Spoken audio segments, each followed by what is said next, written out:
কারাগার থেকে নিয়ে হসপিটালে জোরপূর্বক ভর্তি করে মেডিকেল টিম গঠন করে পয়জনিং করে বিষ প্রয়োগ করে হত্যা করা হয়েছে। তাফসীর মাহফিলের এই প্ল্যাটফর্ম থেকে জানাতে চাই, আল্লামা সাঈদীর যারা খুনি অবিলম্বে তাদেরকে গ্রেফতার করে চূড়ান্তমূলক শাস্তি নিশ্চিত করা হোক। এ মতের পক্ষে রাজি আছেন কারা কারা? হাত উঁচু করে দেখা। সমাজ গঠন করতে হলে, রাষ্ট্র গঠন করতে হলে পৃথিবীর তৈরি করা মানুষের কোনো মতবাদ দিয়ে কখনো কল্যাণ রাষ্ট্র গড়া যাবে না, কল্যাণ সমাজ বিনির্মাণ হবে না। একটি কল্যাণ রাষ্ট্র গড়ার জন্য একমাত্র দরকার সূর্যের মালিক, আকাশের মালিক মহান রবের বিধান কোরআনে কারীম।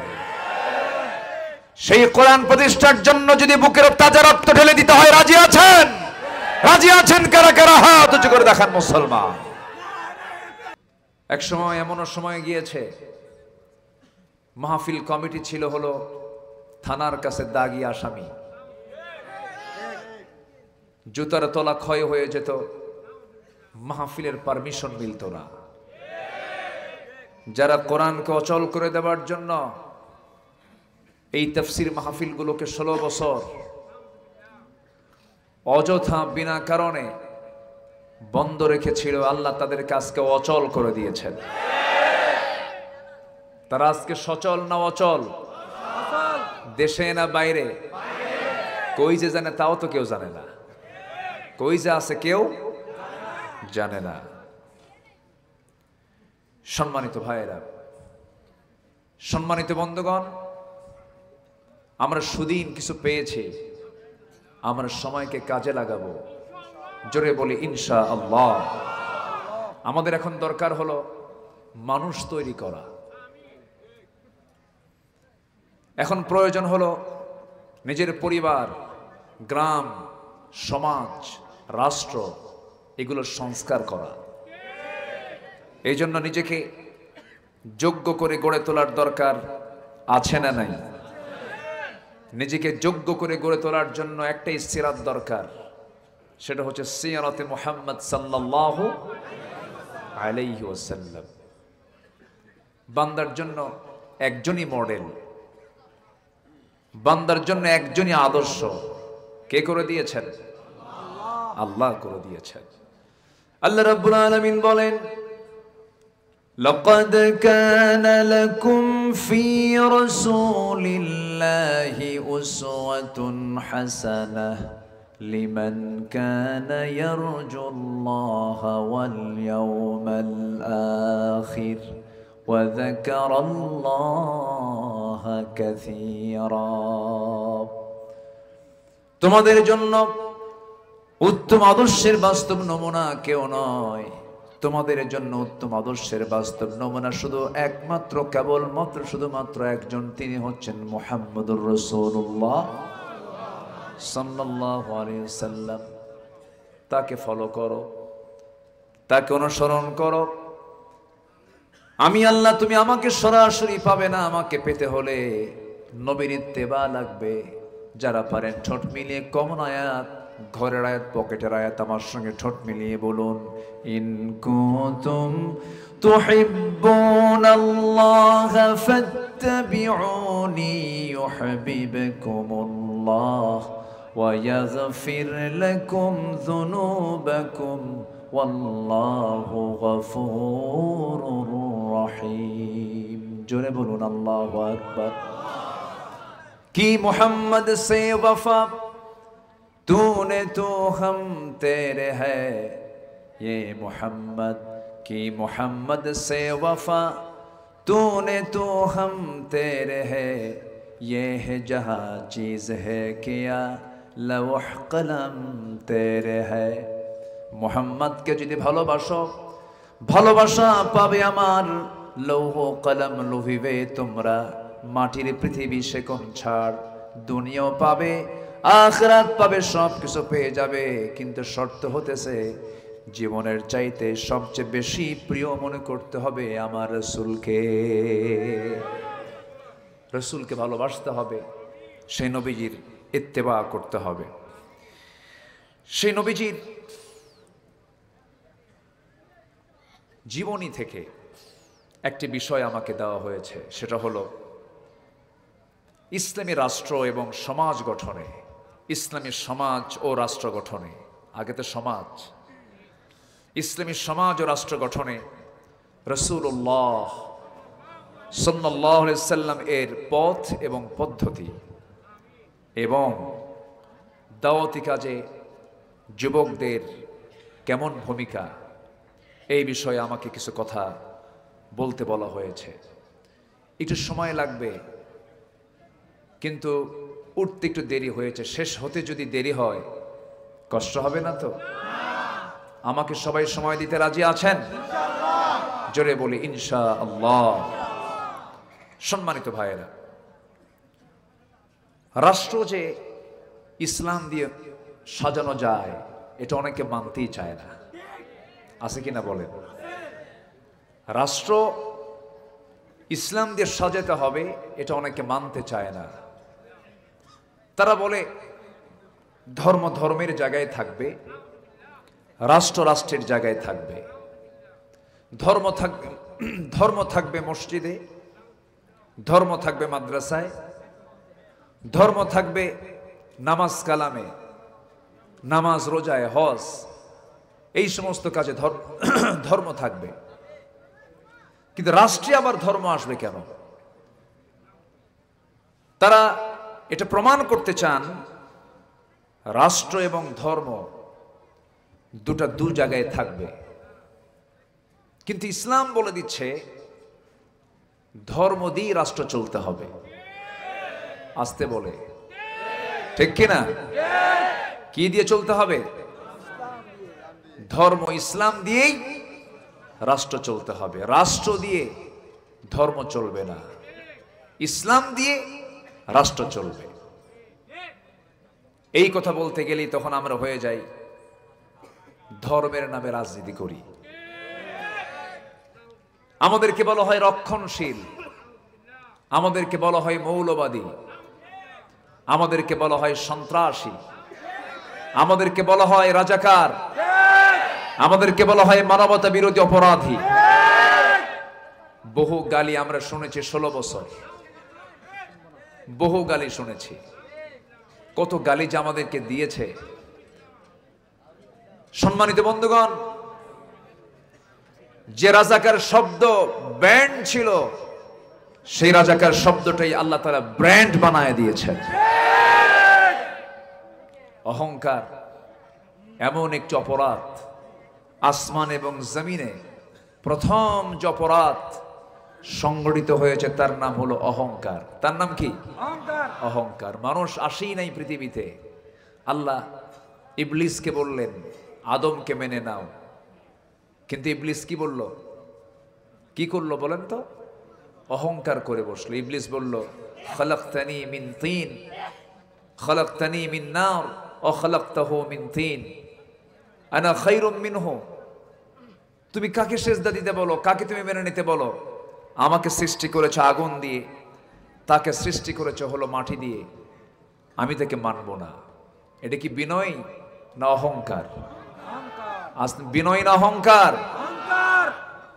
ইবলিস বিতাড়িত মারদুদ হয়ে গেল। সম্মানিত ভাইয়েরা, এই অহংকার যখন কোনো বান্দার মধ্যে ঢুকে যায়, তার পতন ত্বরান্বিত করে দেন তিনি আমার কে?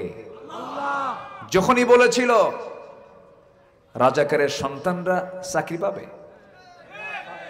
রাজাকারের নাতিপুতিরা চাকরি পাবে, এই জাতীয় কথা হলো অহংকারের কথা। মাটির সঙ্গে আল্লাহ তাআলা মিশিয়ে দিয়েছেন।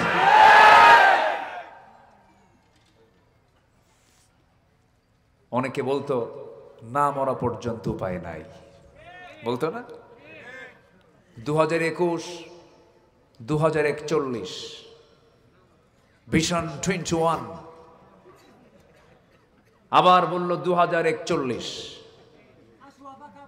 কিন্তু 24ই শেষ, 24ই শেষ। আমি ভেবেছিলাম যুবকরা মনে হয় ডিভাইসে আসক্ত হয়ে পড়েছে, মাদকাসক্ত হয়ে পড়েছে, গেমস আসক্ত হয়ে পড়েছে, নোংরামিতে জড়িয়ে গেছে, মনে হয় যুব সমাজ শেষই হয়ে গেছে। কিন্তু জাতে মাতাল তালে ঠিক, ঠিক কিনা? কি দেখায় দিল, কি আন্দোলন করলো, এই সাহস যুবকদের ভিতরে তৈরি করে দিয়েছেন তিনি আমার কে। সবগুলো ঝাঁপিয়ে পড়ল 5 অগাস্টের দুপুরের পর। মাত্র টাইম হলো 45 মিনিটস, 45 মিনিট সময়। কি দাপট, কি পাওয়ার, কি ক্ষমতা, সব কিছুকে মাটির সঙ্গে মিশিয়ে দিয়েছেন তিনি আমার কে। মূলত এই বিজয়টা কে দিয়েছেন বলেন তো? যুবকদের মনে সাহস দিয়েছেন কে? যদি পালাতো, যুবকরা যদি পিছপা হতো, আজকে মাহফিল হতো?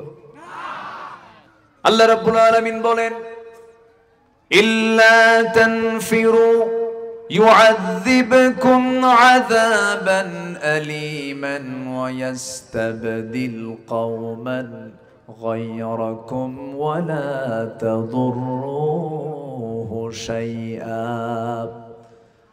তোমরা যদি পালাতে আমি তোমাদের বিকল্প এমন একটা জাতি চাপিয়ে দিতাম যাদের তোমরা কিছুই করতে পারতে না।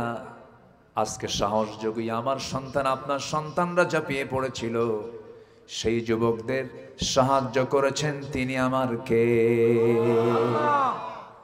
আল্লাহ তাআলা। একটা পরিবেশ যখন পেয়েছি আমরা, 53 বছরে এই পরিবেশ আমরা পাইনি। 1971 সাল, আজকে 2024 সাল, এই 53 বছর আমরা এই অনুকূল পরিবেশ পাইনি। চট্টগ্রামের মাহফিলে 144 দ্বারা বহুবার জারি হয়েছে। বিগত সরকারের আমলে পৃথিবীর বাংলাদেশের বিভিন্ন জায়গায় ইসলাম বিরোধী চক্র বিভিন্ন সময় ষড়যন্ত্র করেছে, কিন্তু 2024 সালের 5 অগাস্টের পর আমরা যে পরিবেশটা পেয়েছি, এই পরিবেশকে আমার আপনার কাজে লাগাতে হবে। এই 53 বছরে কেউ দেশ চালিয়েছে 25 বছর, কেউ চালিয়েছে 16 বছর, কেউ চালিয়েছে 9 বছর, মাঝখান দিয়া মঈনুদ্দিন ফখরুদ্দিনরা চালাইছে কয়েক বছর। সব দেখা শেষ। আগামীর দেশ আমরা দেখতে চাই ইসলামের দেশ, কোরআনের দেশ। রাজি আছেন কারা কারা? হাত উঁচু করে দেখা।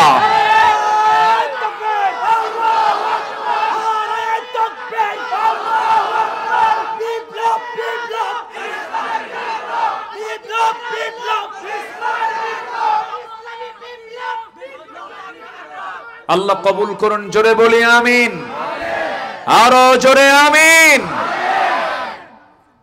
সম্মানিত ভাইয়েরা, কম ষড়যন্ত্র করেনি, কম মিথ্যাচার করেনি। আল্লামা সাঈদীর মতো মানুষের নামে মামলা দিয়েছে ধর্ষণের। সাবেক শিক্ষা প্রতিমন্ত্রী এহসানুল হক মিলনের নামে মামলা দিয়েছিল হলো ভ্যানিটি ব্যাগ চুরির মামলা।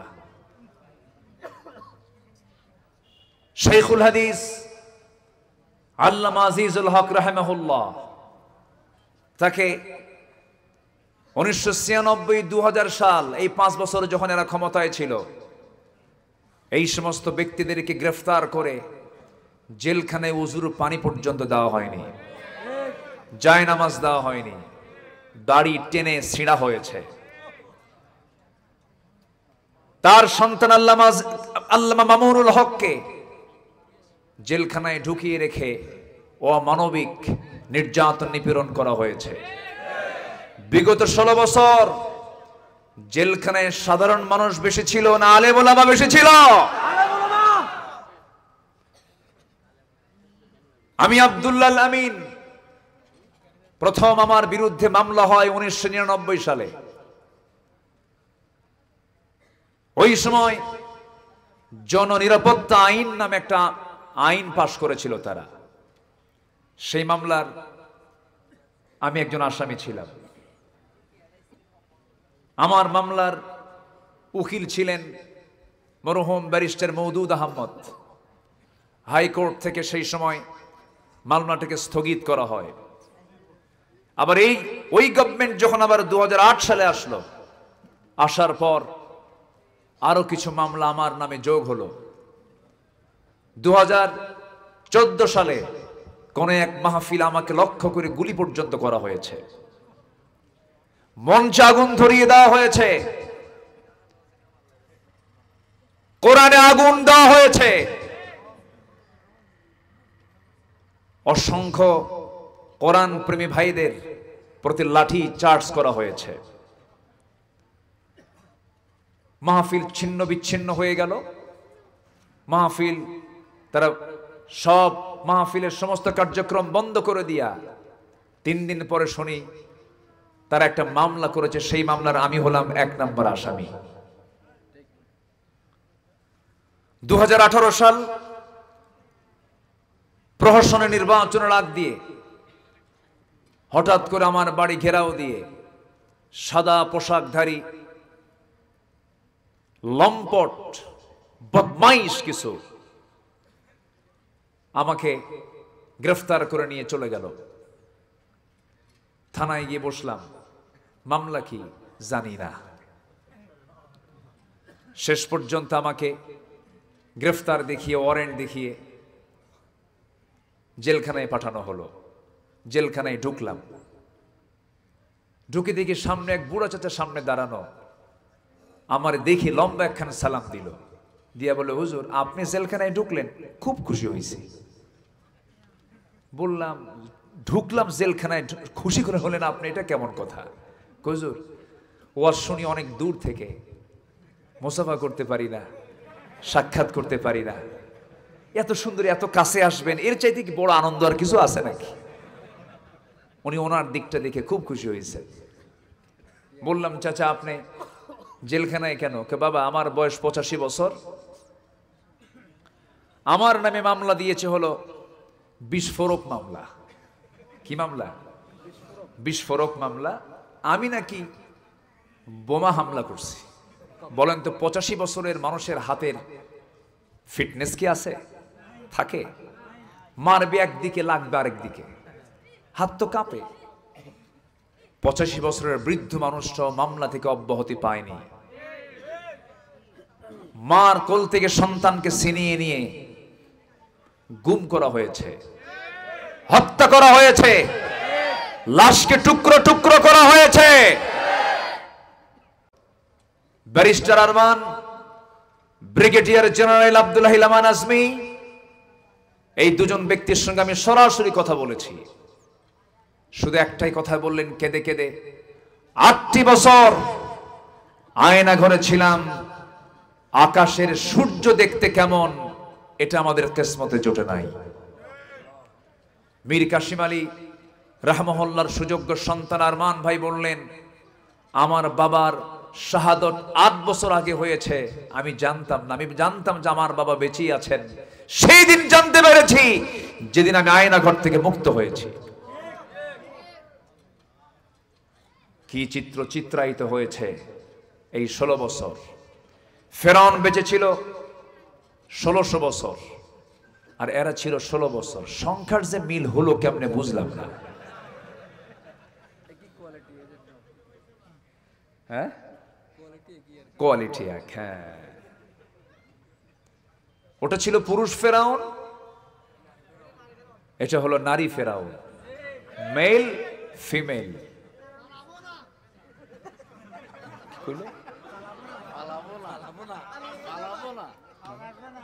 ও আচ্ছা, হ্যাঁ, খেলা হবে না, এটা বাজে কথা। এটা জানেন, একজন দেশের কর্ণধার, একজন দেশের উচ্চ পদস্থ একজন ব্যক্তির মুখ থেকে এই জাতীয় হালকা কথা, বেমানান, বেফাস, ব্যক্তিত্বহীন ছাড়া এই জাতীয় কথা মুখ থেকে বের হতে পারে না। নোংরা। কোথায়? উনি তো খেলতে পারলেন না। উনি যে আসেন যে কোন জগতে, চতুর্থ আসমান না পঞ্চম আসমান, আল্লাহ তো জানে। চোরের মায়ের আছে নাকি এলাকায় এই কথা কয়? চোরের মায়ের বড় গলা। অনেক কিছু হয়েছে, অনেক কিছু করেছে। আমরা পরিবেশ পেয়েছি, আমরা ইসলাম দিয়ে দেশটাকে সাজাতে চাই। সবাই রাজি আছেন তো? দেশ সাজানোর আগে নিজকে সাজানোর দরকার আছে না নাই? পৃথিবীকে গড়তে হলে আগে নিজকে গড়তে হবে, নিজের পরিবারকে গড়তে হবে, সমাজকে গড়তে হবে, রাষ্ট্রকেও গড়তে হবে। সম্মানিত বন্ধুগণ, ইসলামী রাষ্ট্র এবং সমাজ গঠনে নবীজির পথ এবং পদ্ধতি, এই বিষয়ে আমি 12টা আর্টিকেল নিয়ে কথা বলতে চাচ্ছি। যেহেতু সাবজেক্ট নির্দিষ্ট বিষয়ের উপরে, আমারও ধৈর্য ধরে বলতে হবে, আপনাকেও ধৈর্য ধরে শুনতে হবে। জোরে বলি ইনশাআল্লাহ।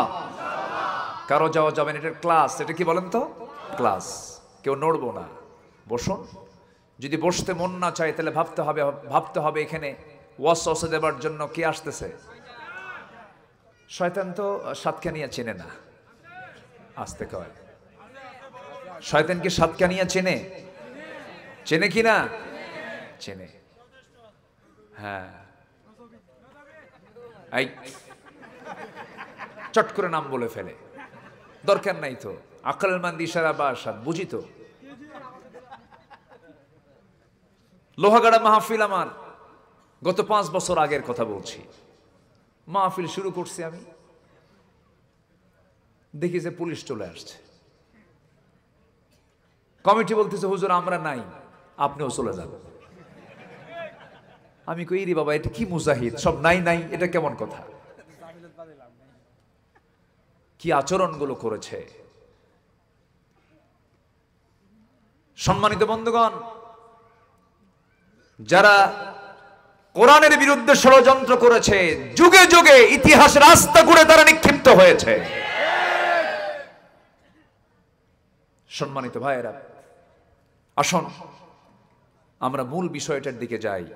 রাষ্ট্র কি ইসলাম দিয়ে চলতে পারে? আসতে পারে, চলতে পারে। কি বিফল ভাবে না সফল ভাবে? বিফল ভাবে না সফল ভাবে? ইসলাম কার? আসতে বলবেন না, ইসলামটা কার?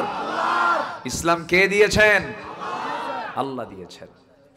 আল্লাহ রাব্বুল আলামিন বলেন, ইন্নাদ-দীনা ইনদাল্লাহিল ইসলাম।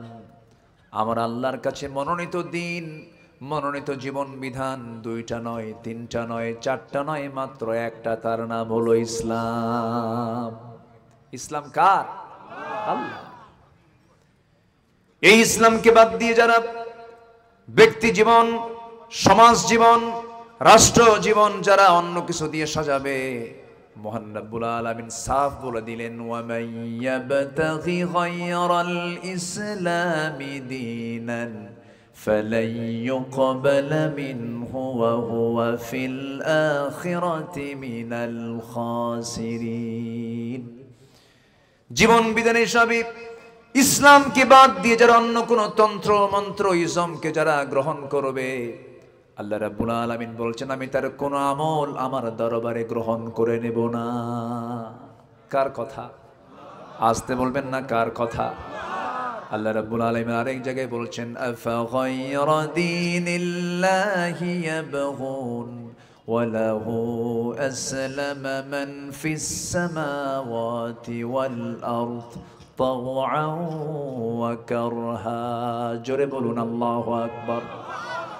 মানুষ কেমন করে বেহায়ার মতো, নির্লজ্জের মতো ইসলামটাকে বাদ দিয়ে অন্য কোন দলকে গ্রহণ করে, অথচ আসমান জমিনে যা কিছু আছে সব ইচ্ছাই হোক অনিচ্ছাই হোক আত্মসমর্পণ করছে কার কাছে?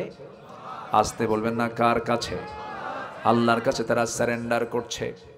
আমার বন্ধুগণ, এই জন্য আমরা ইসলাম দিয়ে সবকিছু সাজাতে চাই।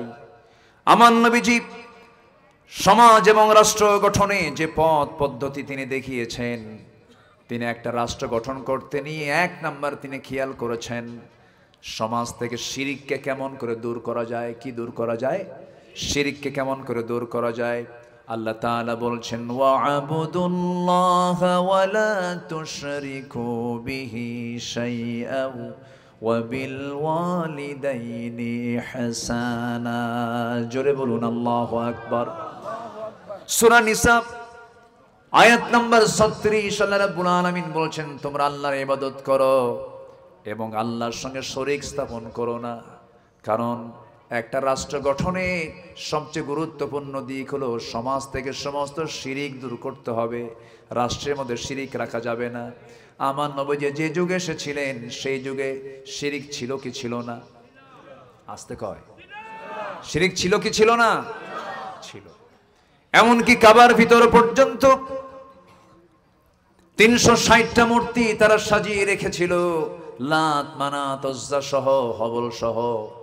আল্লাহর ঘর কাবার মধ্যে তারা এগুলোকে সাজিয়ে রেখেছিল, ভাগ্যের প্রতীক মনে করত।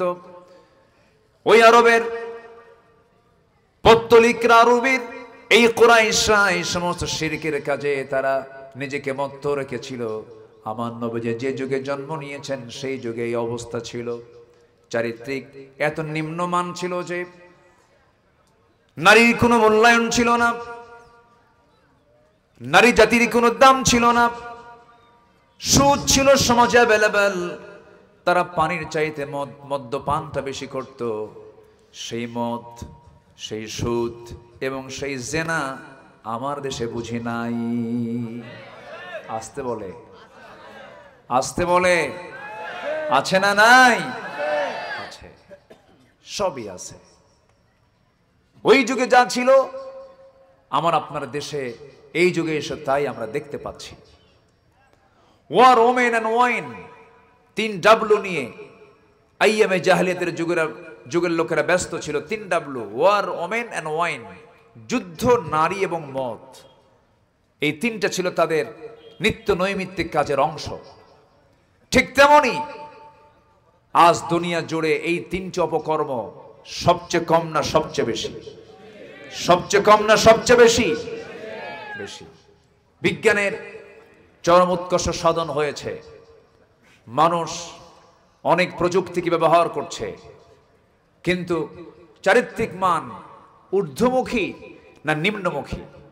নিম্নমুখী। মানুষ পশুর চেয়েও নিকৃষ্ট রূপ নিয়েছে, যা পশুর মধ্যে নাই, যা তা আজকে মানুষের মধ্যে দেখা যাচ্ছে। সম্মানিত ভাইয়েরা, আমার নবীজি যে যুগে জন্ম নিয়েছিলেন সেই যুগটা ছিল চরম নোংরা। সেই যুগের মানুষগুলো এত অসভ্য ছিল, এত বর্বর ছিল। কন্যা সন্তান হয়েছে, কন্যা সন্তান হলেই জীবন্ত পুঁতে হত্যা করত নিজের বাপ মা। এতটাই পাষাণ ছিল সে যুগের মানুষ। সেই যুগের মানুষগুলোকে আমার রাসূল কোন জাদুমন্ত্র দিয়া, দুনিয়ার কোন তন্ত্রমন্ত্র দিয়ে দুনিয়ার শ্রেষ্ঠ মানুষে রূপ দেননি। যা হয়েছে পরিবর্তন একমাত্র কিতাব, কি দিয়া? আসতে বলবেন না, কি দিয়া? কোরআন দিয়ে। সম্মানিত ভাইয়েরা, আমার নবীর সামনে একজন সাহাবী নতুন ইসলাম কবুল করেছেন। মনটা তার খুব খারাপ, দিন যাচ্ছে তার চোখের পানি আরো বাড়তেছে। আমার নবীজি বলে ফেললেন, সাহাবী, দিন গ্রহণ করেছে, এটা তো তোমার আনন্দের কথা, তুমি কান্দো কেন, কি হয়েছে? সেই সাহাবী বললেন, ইয়া রাসূলুল্লাহ, আমি দিন গ্রহণ করেছি, ইসলাম কবুল করেছি, আমি নিজেকে ভাগ্যবান মনে করি, কিন্তু আমার কাছে একটা জিনিস বারবার উকি মারতেছে। আমি জীবনে যত গুনাহ করেছি সমস্ত গুনাহ হয়তো আল্লাহ মাফ করে দিতে পারেন, কিন্তু আমার কাছে মনে হয় একটা গুনাহ আল্লাহ রাব্বুল আলামিন আমার মাফ করবেন না। আমার নবীজি বললেন, সাহাবী, কি হয়েছে বলো, মুখ খুলে বলে ফেলো, আমার সামনে তুমি কিছু লুকোচুরি করো না, কি হয়েছে বলো। সাহাবী আমার নবীর সামনে দুটো হাঁটু গেড়ে দিয়া কাদা কাদা কণ্ঠে বলছেন, হুজুর, আমি জীবনে একটা মারাত্মক অপরাধ করেছি। কি করেছে বলো? আমি খুন করেছি। কাকে খুন করেছে বলো? হুজুর, কাউকে খুন করি নাই, নিজের কন্যা সন্তানকে আমি নিজ হাতে দুনিয়া থেকে বিদায় করেছি। আমার কাছে মনে হয় এই গুনাহটা আল্লাহ রাব্বুল আলামিন আমার মাফ করবেন না। নবীজির কাছে মনে হয়ে গেল দেখি তো কথাটা শুনি। রাসূল বলছেন, সাহাবী শুনেছে এরকম কাহিনী, কিন্তু আমি কারো কাছে বর্ণনা শুনি, তুমি একটু বলো তো কি হয়েছিল বলো। আমার নবীজি তাকে সামনে বসায়া দিলেন। সুশ্রী চেহারার সেই সাহাবী দাহিয়ে কলবি আমার নবীর সামনে বসে চোখের পানি ফেলে ফেলে কেঁদে বলছেন, হুজুর মনটা আমার বড় পাষাণ ছিল, ঈমান যখন আনি নাই, দিলের মধ্যে মায়া দয়া কিছুই ছিল না। স্ত্রী গর্ভে সন্তান এলো, বউটাকে বললাম যাও বাবার বাড়ি, সন্তান যদি ছেলে হয়, সন্তান ছেলে হলে পরে নিয়ে আসবে, মেয়ে সন্তান হলে পরে জীবন্ত পুঁতে হত্যা করবে, মেয়ে সন্তানের কোনো স্থান আমার বাড়িতে হবে না। বউটা আমার চলে গেছে, সন্তানটা মেয়ে হয়েছে, আমাকে বলল না। সন্তানটা আমার চোখের আড়ালে, আমার বউটা তার মায়া না ছাড়তে পেরে ধীরে ধীরে বড় করতে লাগলো। বড় হয়ে গেছে 6 বছর, কোনোদিন আমার চোখের সামনে পড়ে নাই। একদিন হঠাৎ করে আমার চোখের সামনে বাচ্চাটা ধরা পড়ে গেছে। আমি চট করে তার হাতটা ধরে ফসলাম। আমার মতোই চোখ, আমার মতোই নাক, আমার মতোই কপাল, আমার মতোই চুল, আমার মতো হাত পা। সন্দেহ লাগলো, সন্তানটাকে শক্ত করে ধরে বউয়ের সামনে দাঁড়িয়ে নিয়ে বললাম, আমার স্ত্রী হলফ করে বলো তো, সত্যি করে বলো তো, সন্তানটা কার সন্তান? আমার স্ত্রী থরথর করে কাঁপে আর বলি, স্বামী গো, আপনার সন্তানের তথ্য আমি কতক্ষণ গোপন করব? এই সন্তান তো 6 বছর আগে আমার গর্ভ থেকে এসেছিল, আমি আপনাকে জানাই না, আপনার ওরসের সন্তান এটা। হুজুর এই কথা বলার সঙ্গে সঙ্গে আমি অগ্নিশর্মা হয়ে গেলাম, প্রচন্ড ক্ষিপ্ত হলাম, কিন্তু প্রকাশ করলাম না, ভিতরে ভিতরে চরম জ্বলে উঠলাম, অভিনয় করা শুরু করলাম। তৎক্ষণাৎ মেয়েটাকে জড়িয়ে ধরে আদর করলাম, চুমু দিলাম, আর বললাম, মা তোমাকে কোনোদিন কাছে নেই না, আজকে কাছে নিয়েছে, তোমাকে নারীর বাড়িতে বেড়াতে নিয়ে যাব। অভিনয় শুরু করে দিলাম। মেয়েটা দারুণ খুশি হয়ে বলে, মা আব্বার সঙ্গে আগে পরিচয় করে দাও না, কেন আমার বাবা তো অনেক ভালো মানুষ। আমার মেয়েটা আমার কাছে আশ্রয় নিল, পৃথিবীর শ্রেষ্ঠ নিরাপদ কোল আমাকে মনে করে আমার সঙ্গে রওনা দিল। নারীর বাড়ির কথা বলে আমি তাকে নিয়ে রওনা করলাম। নারীর বাড়ির দিকে না গিয়ে আমি চলে গেলাম সোজা জঙ্গলের দিকে। জঙ্গল পার হচ্ছে, মেয়েটার মুখটা ছোট হয়ে যাচ্ছে।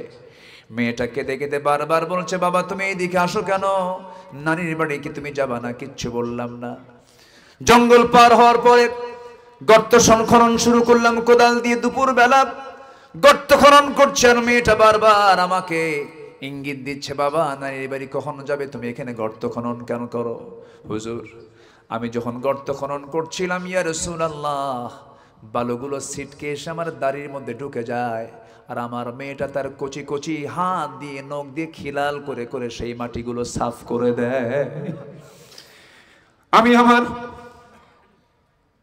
কোদাল দিয়ে যখন গর্ত খনন করছিলাম, আমার শরীর থেকে দুপুরবেলা দ্বিপ্রহর আমার শরীর থেকে ঘামগুলো ঝরতেছিল। আমার মেয়েটা গামছা দিয়া সেই ঘামগুলো বারবার ঝরে দেয়, ঘামগুলো বারবার মুছে দেয়, আর বলছে, বাবা গর্ত খনন কেন করো? কিচ্ছু বললাম না, দয়া মায়া হলো না। গর্ত খনন যখন শেষ হয়ে গেল, আমার মেয়েটাকে মুস্কি একখান হাসি দিয়ে বললাম, মা দেখো তো গর্ত খনন কেমন হয়েছে।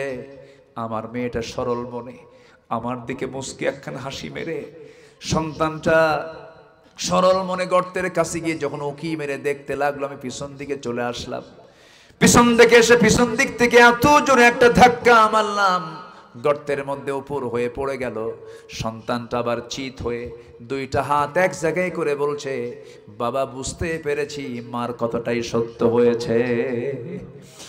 আমার মা যা বলেছিলেন তাই হলো। বাবা তুমি আজকে আমাকে মেরে ফেলার জন্য এই জায়গায় নিয়ে এসেছ, কিন্তু বাবা তোমার কাছে আমার শেষ একটা আবদার। বাবা আজকে তুমি আমাকে প্রাণে বাঁচায় দাও।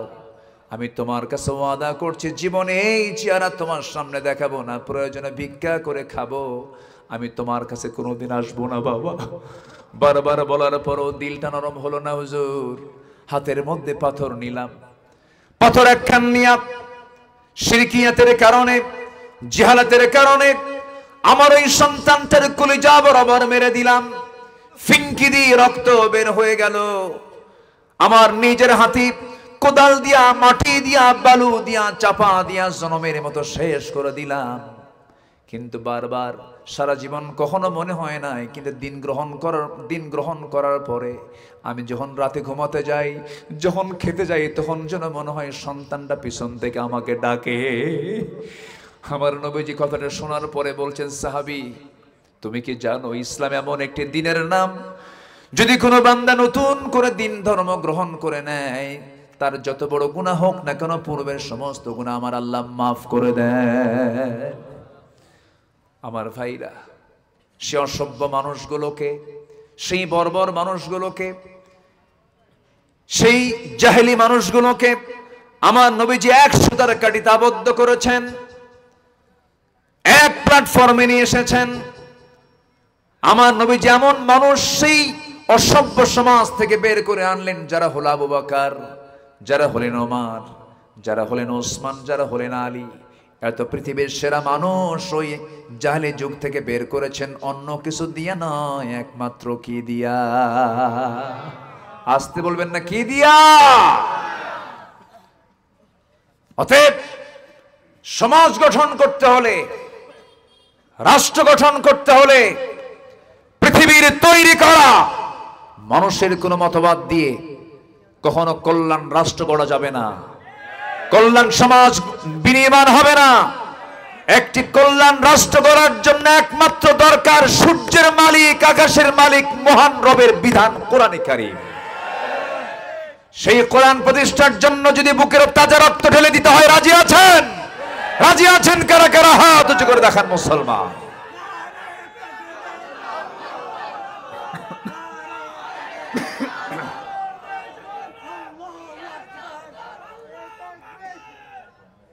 আল্লাহ কবুল করুন, জোরে বলি আমিন, আরো জোরে আমিন।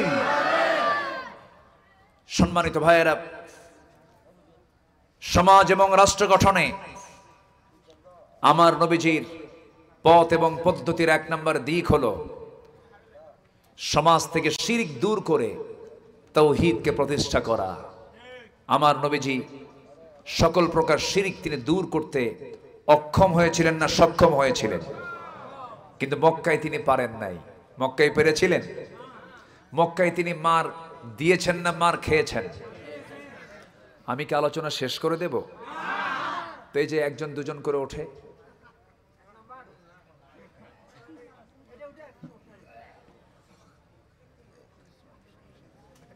আপত্তি?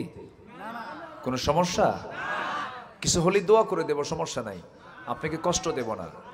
দয়া করে কেউ উঠবেন না, একটু বসুন। খুব যদি প্রবলেম হয় একটু নখটা উঁচু করবেন, বুঝবো যে হ্যাঁ আপনার একটু চাপচুপ আছে, যান। কিন্তু দয়া করে কেউ বিনা কারণে এই লোভনীয় জায়গা থেকে উঠবেন না। আপনি কি জানেন এখানে যতক্ষণ বসবেন ততক্ষণ গুনাহ মাফ হতে থাকবে? জোরে বলে সুবহানাল্লাহ। আল্লাহ তুমি সবাইকে শেষ অবধি, শেষ তক দোয়া পর্যন্ত থাকার তৌফিক তুমি আল্লাহ সবাইকে দিয়ে দাও, জোরে বলে আমিন। একটু বক্স থেকে সরেন তো, আমার কানে আসতেছে না আওয়াজ, একটু সরেন। হ্যাঁ, এই আওয়াজটা একটু বাড়ান তো। সম্মানিত ভাইয়েরা, আমার দিকে তাকান। তাহলে ইসলামী সমাজ এবং রাষ্ট্র গঠনে যে পথ পদ্ধতি রাসূল দিয়েছেন তার এক নম্বর হলো সমাজে শিরিক থাকবে না তাওহীদ থাকবে? বলেন, শিরিক না তাওহীদ? আমার দেশের বিভিন্ন জায়গায় মোড়ে মোড়ে কিছু মাজার শরীফ আছে না নাই? আসতে বলবেন না, আছে না নাই? থাকুক, কবর থাকতেই পারে, অতটুকু পর্যন্ত আমি যেতে পারি। আসসালামু আলাইকুম ইয়া আহলাল কবর, বাস শেষ। কিন্তু আমার দেশে বিশেষ লোক মারা গেলে তখন তার নাম কি হয়ে যায়? কবর না মাজার? বলেন, কবর না মাজার? মাজার। আমার মাইনুদ্দিন ভাই, তিনি পৃথিবীর শ্রেষ্ঠ দেশ, লোভনীয় দেশ মক্কা এবং মদিনাকে বুকে লালন করে থাকেন, আলহামদুলিল্লাহ। এটা ভাগ্যবান। ইউরোপ আমেরিকায় যাওয়া কোনো ভাগ্যের বিষয় নয়। কে বলছে ইউরোপ আমেরিকায় শান্তি আছে? কে বলছে? পৃথিবীতে সবচেয়ে মানসিক রোগী বেশি হলো আমেরিকায়, সবগুলো পাগলা। ক্ষমতায় আসছে, এটাও তো একটা পাগল। আসতে কয়, আসতে কন কেন? আছে না সমস্যা, আছে না একটু সমস্যা আছে না? যারা মদ খায় তারা কি ঠিক থাকে? মদ খেলে তাল না মাতাল? আজ থেকে তাল না মাতাল? ওরা আরাম পায় না, সুখ নাই। এই জন্য অফ ডেতে, হলিডেতে ওরা একটু সুখ খুঁজে। সুখ খুঁজে হলো মদের ভিতরে। ওরা আবার বিশেষ দিনে বছর একবার তারা আবার তার বাপ মার সমাধিতে যায়। সমাধিতে যখন যায় তখন এতগুলো মদ নিয়ে যায়। মদ নিয়ে গিয়ে বলে, বাবা এই যে মদ দিয়ে গেলাম, খাবা, সুখে থাকবা। কথা বুঝেন নাই? তোদের সুখ হলো কিসের ভিতরে? মদের ভিতরে। মদের মধ্যে সুখ আছে? সুখ নাই। মদ খেলে তাল না মাতাল? পাগল হয়ে যায়। আর এরা যদি নেতৃত্ব দেয়, এরা যদি সবকিছুর কর্তৃত্ব দখল করে, সেখানে কোনোদিন শান্তি থাকতে পারে? পারে না। মাইনুদ্দিন ভাই যে দেশে থাকেন, মক্কা এবং মদিনাকে নিয়ে থাকেন, আলহামদুলিল্লাহ। আচ্ছা, আমার নবীর মাকবারা যেখানে তিনি শুয়ে আছেন, এটাকে আরবিতে বলা হয় মাকবারাতুন নবী সাল্লাল্লাহু আলাইহি ওয়াসাল্লাম। নবীর কবর মাজার হয় না। আর আমার দেশের বিশেষ লোকের কবর কি হয়? মাজার। শুধু না, মাজার শরীফ। মাজার শরীফ। সামনে গেলে জুতা পায়ে যাওয়া যাবে না, খালি পায়ে যেতে হবে। ঢুকলে বের হওয়ার সময় পিঠ দেখানো যাবে না, পৃষ্ঠ প্রদর্শন করিলেই ক্ষতি হইবে। কি আছে না নাই বলেন তো? আমি খুলনার খান জাহান আলী রাহেমাহুল্লাহর কবর সামনে পেলাম, ভাবলাম একটু জিয়ারা করি। সামনে পাইছি, ভিতরে ঢুকবো, এক সন্ত্রাস গরুর মতো চোখ বানাইছে। আমি জুতা নিয়ে ঢুকতেছি, আমাকে বলে, আপনি কি পবিত্রতা বোঝেন না? আপনি মাজার শরীফে জুতা হাতে নিয়ে ঢোকেন?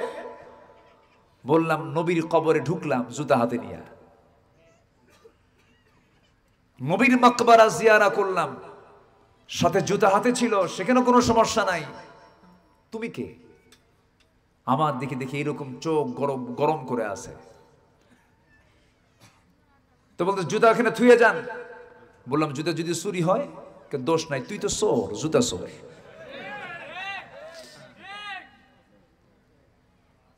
সম্মানিত বন্ধুগণ, যিনি কবরে শুয়ে আছেন তিনি আল্লাহর ওলি। কিন্তু ওই কবরকে কেন্দ্র করে যে সেজদা দেওয়া হয়, যে শিরকের আকড়া বানানো হয়েছে, যদি খান জাহান আলী, যদি শাহজালাল ইয়ামিনী যদি বেঁচে থাকতেন, এই মাজারের সন্ত্রাস খাদেমদেরকে জমা করতেন। বদমাইশ এগুলো। এই সমস্ত শিরক রাখা যাবে? আস্তে রাখা যাবে?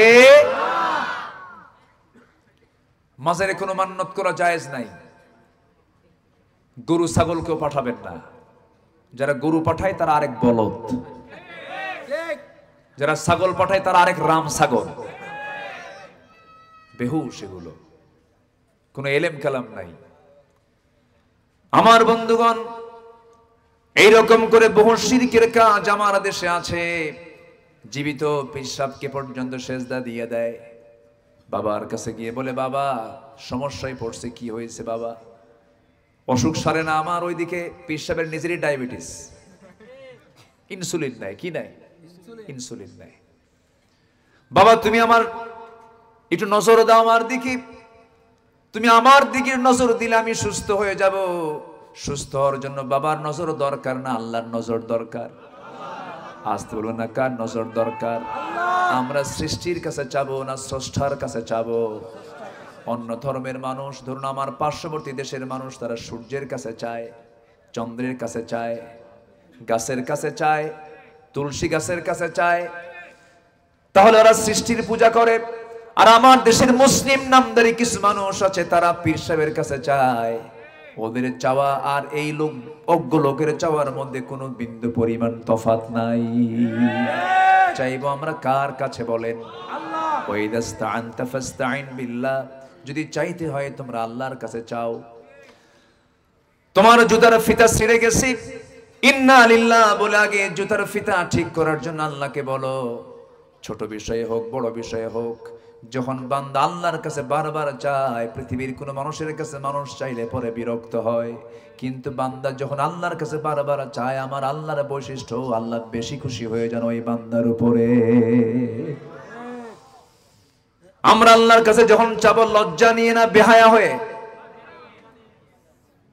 ভালো করে বলেন, আল্লাহর কাছে যখন চাবো আমরা লজ্জা নিয়ে না বেহায়ের মতো?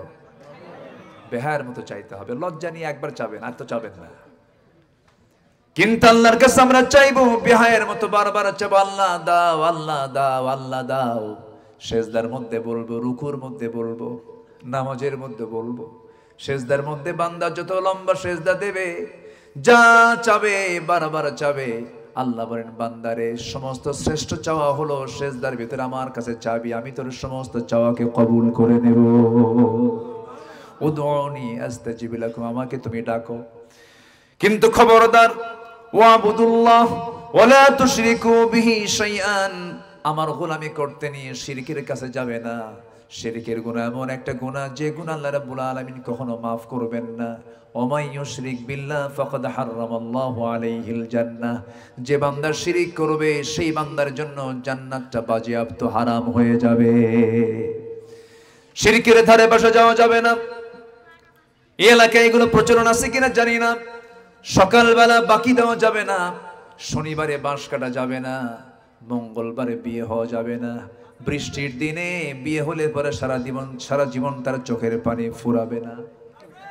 এগুলো আছে নাকি? আছে, হ্যাঁ, কিছু কিছু আছে। এগুলো হচ্ছে দাদির কথা। কার কথা? দাদি, হাদিস না, এগুলো কার কথা? দাদির কথা। আপনার কপালে টিপ লাগাইছে কিনা ছোট্টবেলায় জানি না, আমার মনে আছে। আমারটা তো মনে নাই, আমার ইমিডিয়েট যারা বোন আছে, ভাই আছে, আমি এদেরকে দেখেছি। আমার মা পর্যন্ত এই ভুলগুলো করেছেন।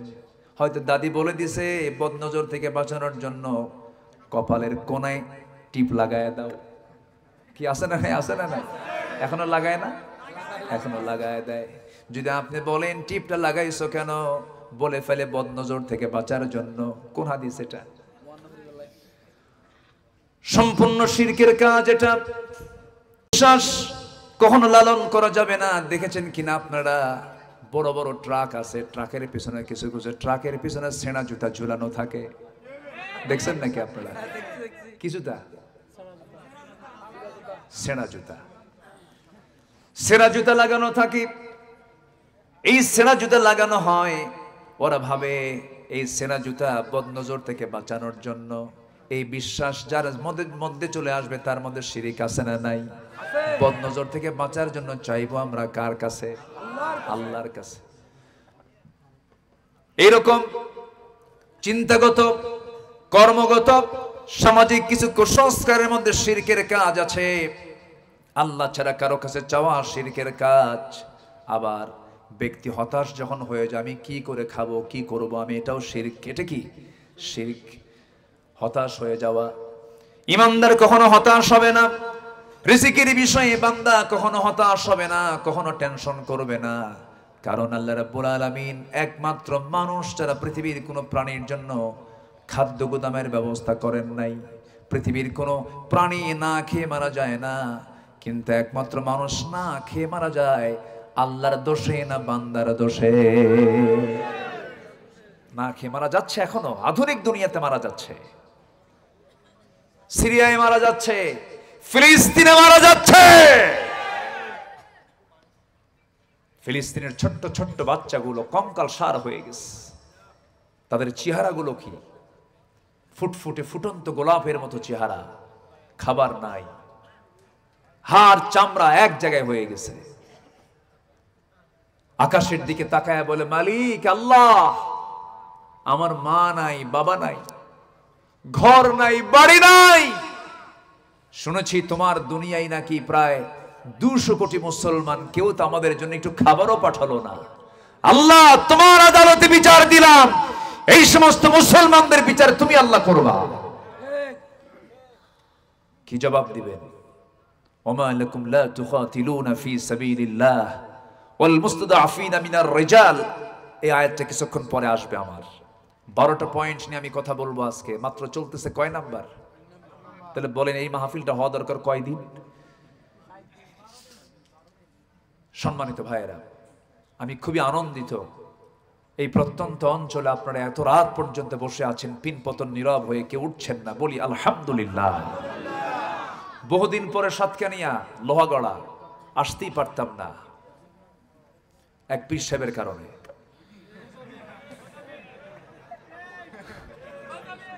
সম্মানিত ভাইয়েরা, সম্মানিত বন্ধুগণ, ধরে ধরে ধরে না, ধরলে আল্লাহ ছাড়ে না। এক বেয়াদব 2 বছর আগে আমাদের নামে তালিকা করেছিল 116 জন আলিমের নাম, জানেন না আপনারা? 116 জন আলিমের নামের তালিকা করেছিল। আরে কালা মানিক কন কেন? খালি মানিক কন? কালা তো আল্লাহ বানায় দিছে, আমরাও তো কালা, ঠিক আছে না? কালা তো আল্লাহ আল্লাহ বানায় দিছে, কালো, ধলা, লম্বা, খাটো। আপনার বউটা যদি কালো হয় আপনি কি কালা হবেন? সংসার হবে? সংসার হবে? হবে না তো। আপনার বউটা যদি কালো হয় আপনি বলতে পারবেন না, তো বললে তো সংসার হবে না। আপনাকে বলতে হবে তুমি আমার চোখে পূর্ণিমা রাতের চাঁদের চেয়েও চকচকা।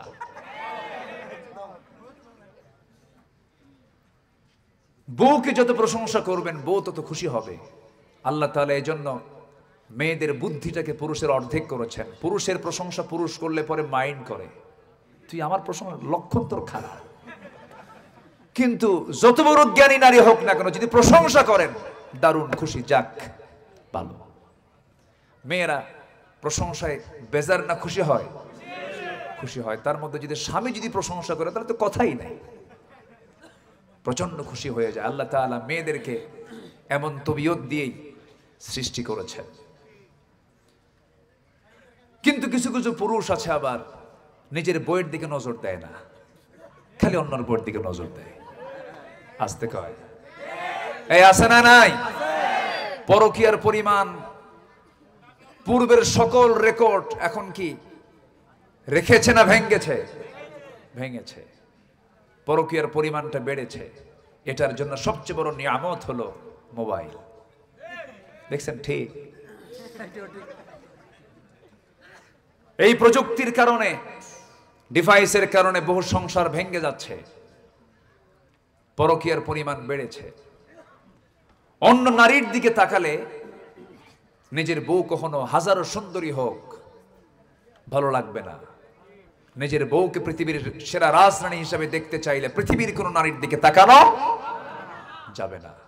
নতুন বিয়ে করছে, বউটা একটু কালো হয়েছে, কালো হওয়ার কারণে একটু মন খারাপ, 3 দিন কিছু বলে নাই, 4র্থ দিনের মাথায় কান্দে।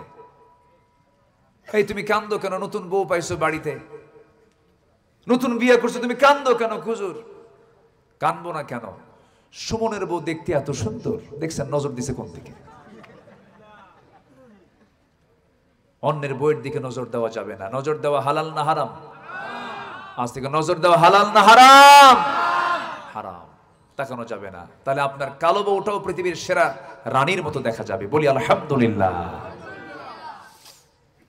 এই মানিক 116 জন আলেমের তালিকা করেছিল। অহংকার করে বলেছিল আমি সাইদির ফাঁসির রায় আমি নিজে দিয়েছি। 2 বছরও পার হয়নি, তালিকা ওদের করা শুরু হয়েছে এখন, ঠিক কিনা? পালাতে চেয়েছিল, সিলেট দিয়ে ত্রিপুরা হয়ে এসে চলে যাবে দিল্লি। মা বসে আছে ওই জায়গায়, দিল্লি চলে যাবে, কিন্তু হয়নি যাওয়া। সিলেটবাসীকে ধন্যবাদ, ভালো খেদমত করছে, তার খুব আপ্যায়ন করেছে, বিসি শুদ্ধ আউট করছে। সম্মানিত বন্ধুগণ, আল্লামা সাইদির বিরুদ্ধে ফাঁসির রায় দিয়েছিল, পারে নাই, যাবজ্জীবন দিয়েছিল। কিন্তু তারা ভেবেছিল এই সিংহ পুরুষকে পৃথিবীতে বেঁচে রাখাই বিপদ। এটাকে মনে করে একটা সুস্থ মানুষকে জেলখানা থেকে বের করে জোরপূর্বক, আমি তার 2টা ছেলের কাছ থেকে শুনেছি কথা, অথেন্টিক সোর্স নিয়ে কথা বলছি, জোরপূর্বক সেখান থেকে বের করে কারাগার থেকে নিয়ে হসপিটালে জোরপূর্বক ভর্তি করে মেডিকেল টিম গঠন করে পয়জনিং করে বিষ প্রয়োগ করে হত্যা করা হয়েছে। তাফসীর মাহফিলের এই প্ল্যাটফর্ম থেকে জানাতে চাই, আল্লামা সাঈদীর যারা খুনি অবিলম্বে তাদেরকে গ্রেফতার করে চূড়ান্তমূলক শাস্তি নিশ্চিত করা হোক। এ মতের পক্ষে রাজি আছেন কারা কারা? হাত উঁচু করে দেখান।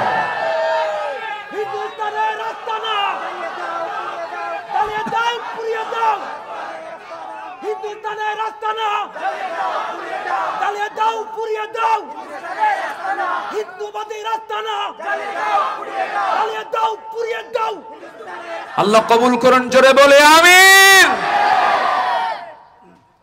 সম্মানিত ভাইয়েরা, সম্মানিত বন্ধুগণ, এই শেষ নয়।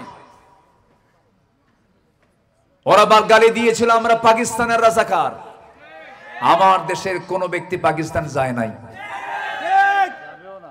যাবেও না। আল্লামা সাঈদী 2009 সালে তারা জীবনের শেষ হজ করেছিলেন। আল্লাহ তাআলা আমাকে জীবনের ফার্স্ট হজ করিয়েছেন 2009 সালে। একই বছরে হজ করেছি। হুজুরকে প্রশ্ন করা হলো, হুজুর ট্রাইব্যুনাল গঠন হয়েছে, আপনি দেশে যাবেন না, আপনাকে গ্রেফতার করবে, আপনাকে জেল ঢুকাবে, মামলা দেবে। মুস্কি হাসি মেরে জবাব দিলেন, আমার দল, আমার দেশের মানুষ মজলুম থাকবে, জেল খাটবে, আর আমি সেই দেশের নাগরিক। আমার দলের কর্মীরা মানবতর জীবন যাপন করবে, আমি আরামে বিদেশে আরাম জীবন যাপন করব। এই শিক্ষা আমার রাসূল দেননি।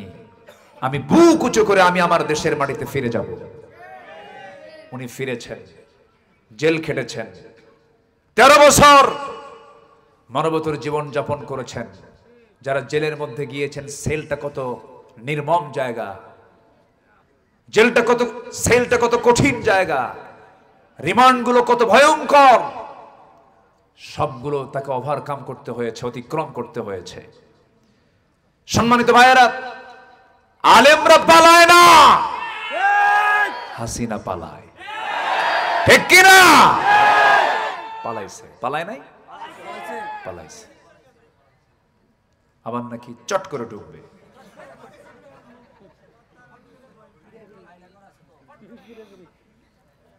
আসেন দোয়া করি নাকি? হ্যাঁ, মুরব্বী কি কয়? বলি আলহামদুলিল্লাহ। জি শুক্রিয়া, বলি আলহামদুলিল্লাহ। আচ্ছা, এই থানার নাম কি? ঠিক আছে। এর কানে কি 7টা নাকি 7টা কোনা নাকি এরকম? 7টা কোনি না? হ্যাঁ জি, 7টা কোনিয়া মিলে 7 কানিয়া। হ্যাঁ অবশ্যই এটার কিছু নুজুল শান্ত থাকার কথা, তাই না? আচ্ছা, আমি পরে শুনে নেবো ইনশাআল্লাহ। এই ওঠেকে ধরেন তো, বসুন বসুন, মেহেরবানি করে বসুন। জি বসুন, একটু মেহেরবানি করে দিলটা নরম করে বসুন। আমি একদম ব্যাখ্যা ছাড়া আমি 12টা আর্টিকেল আমি আস্তে আস্তে করে শেষ করে দেব। জোরে বলি ইনশাআল্লাহ। আমাদের আগের ঐতিহ্য মাহফিলে ফিরে এসেছে, বলি আলহামদুলিল্লাহ।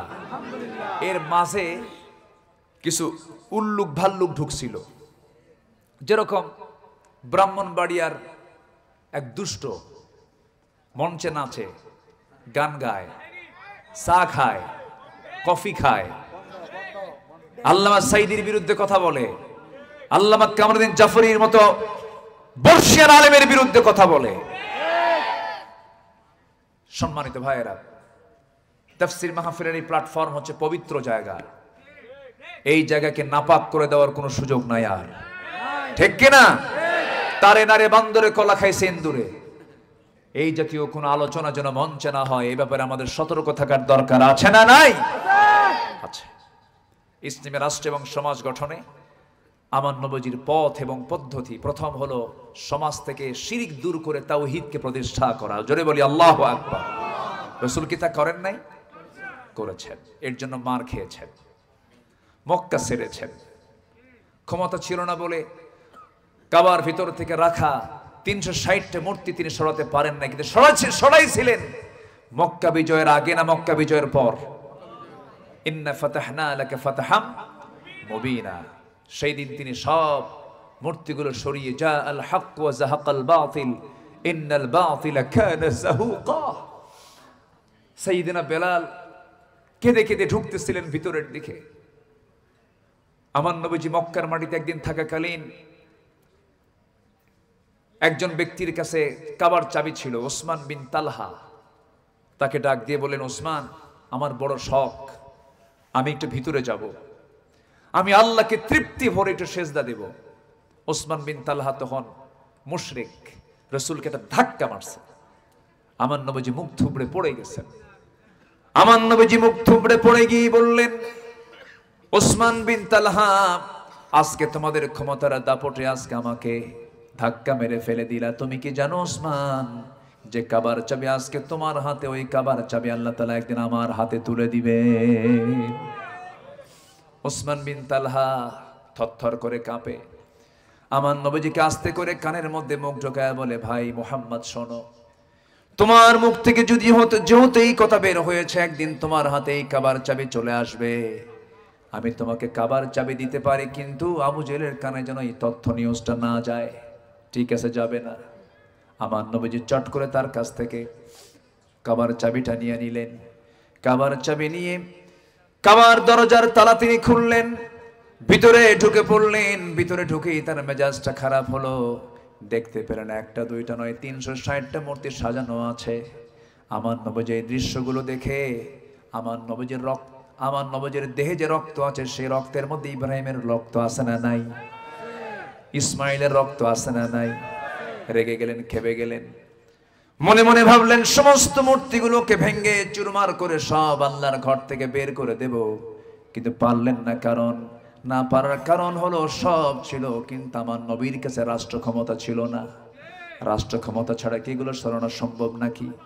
সম্ভব না। আমার নবীজি পারলেন না।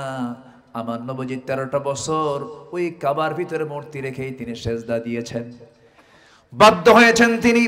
কিন্তু তিনি দোয়া করেছেন, রব্বি আদখিলনি মুদখালা সিদকি ওয়া আখরিজনি মুখরাজা সিদকি ওয়াজআল লি মিন লাদুনকা সুলতানান নাসীরা। জোরে বলুন আল্লাহু আকবার। আল্লাহ তুমি আমাকে রাষ্ট্রীয় ক্ষমতা দিয়ে দাও। আমার নবীজি মক্কায় টিকতে পারলেন না, মদিনার দিকে চলে এলেন। মক্কার কুরাইশরা থেমে থাকলো না, বদর যুদ্ধের উস্কানি দেওয়া শুরু করলো। বদর চলে এলো, হুদ চলে এলো, সাহাবীদের জীবন চলে গেল। আমার নবীজির সামনের দুটো দাঁত ভেঙে গেল।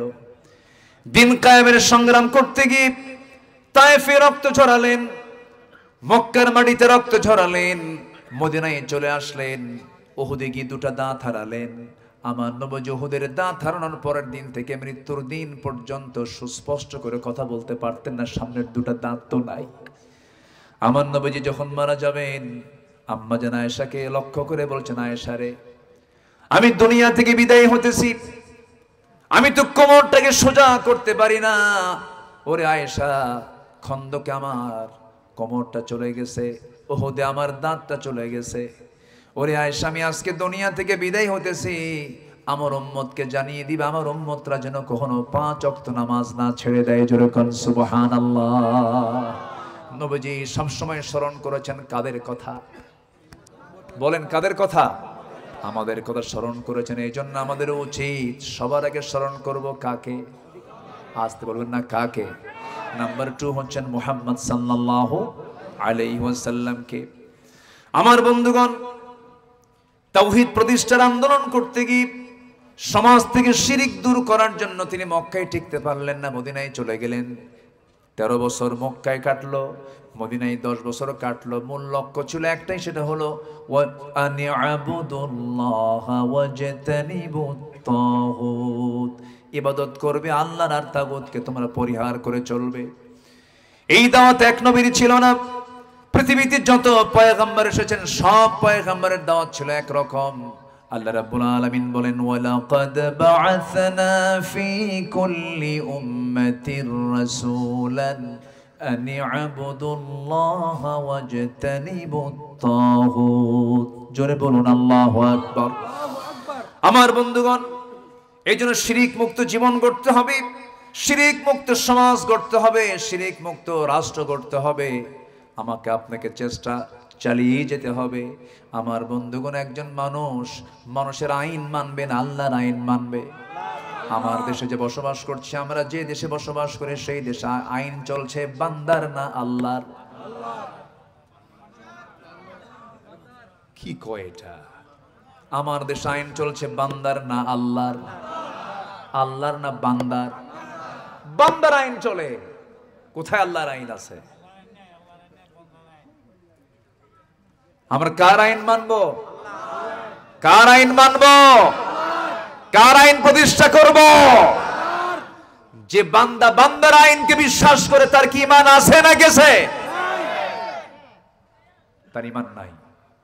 এটাও শিরক। এটাও কি শিরক। যে বান্দা আল্লাহর আইনকে বাদ দিয়ে বান্দার আইনকে বিশ্বাস করে নেবে, সে বান্দা মুশরিক। নাম আব্দুর রহমান হলেও সে আব্দুর রহমানের বান্দা হতে, অনুগত বান্দা সে হতে পারে না। আমার নবীজি সমাজ এবং রাষ্ট্র গঠনে যে পদ্ধতি এবং পথ অবলম্বন করেছেন, নাম্বার 2, হিকমা, সুন্দর উপদেশ এবং উত্তম পন্থায় তিনি দাওয়াতের কাজ করেছেন। অর্ডার ছিল কার? আল্লাহর। আল্লাহ রাব্বুল আলামিন বলেন, উদউ ইলা সাবিলি রাব্বিকা বিল হিকমাতি ওয়াল মাউইযাতিল হাসানাহ ওয়াজাদিলহুম বিল্লাতী হিয়া আহসান ইন্না রাব্বাকা হুয়া আ'লামু বিমান দাল্লা আন সাবিলিহি ওয়া হুয়া আ'লামু বিল মুহতাদিন। জোরে বলুন আল্লাহু আকবার। সূরাতুন নাহল 125 125 নম্বর আয়াত। আল্লাহ রাব্বুল আলামিন রাসূলকে লক্ষ্য করে বলছেন, হে রাসূল, উদউ, এক বচন, আপনি দাওয়াত দেন রবের পথে প্রজ্ঞার সাথে, উত্তম নসিহতের মধ্য দিয়ে। তর্ক বিতর্কে জড়াবেন না, উত্তম নসিহতের মধ্য দিয়ে আপনি কালিমার দাওয়াত দিতে যান। আমার নবীদের সুন্দর আচরণ, সুন্দর চেহারা দেখে কালিমা পড়ে অনেকেই মুসলমান হয়ে গেছে। জোরে বলি সুবহানাল্লাহ। দায়ী হবে কঠোর না নরম? একজন দায়ী হবে কঠোর না নরম? উগ্র না বিনয়ী? উগ্র না বিনয়ী?